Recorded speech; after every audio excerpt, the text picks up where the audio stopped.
मी कोणालाच घाबरत नाही आणि मराठा समाजसुद्धा माझ्याबरोबर आहे. आणि असेही आरोप केला आहे का मराठा समाजाच्या नाराजीमुळे भुजबळ साहेबांनी नाशिक लोकसभा लढवण्याचं माघार घेतलं. काय आता तो बोलेल त्याला काय काय काय?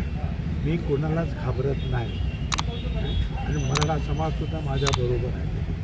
फक्त असं आहे की अगोदर पहिल्या दिवशीच माझं ठरल्यानंतर 1 महिना जो आहे ते वाटाघाटीमध्ये जे गुन्हा झालं ते मला काही पसंत नव्हतं. मी काय घाबरून माघार घेतो, मी घाबरणार तर अजिबातच नाही.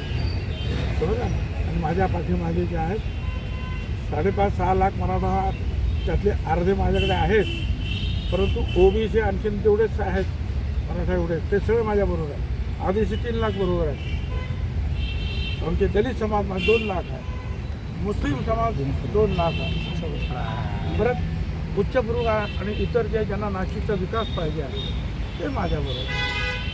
सहज 2 लाखाने मी निवडून येत होतो आरामामध्ये. पण असं आहे ना की मान सन्मानाने होत नसेल आणि माझ्यामुळे जर वाटाघाटी अडत असतील तर मी म्हटलं बा मी बाजूला संपलं. शिखर बँकेत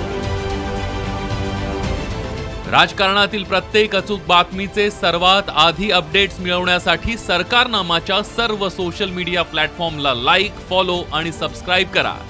तसंच सर्व नोटिफिकेशनसाठी बेल आयकॉन प्रेस करायला विसरू नका.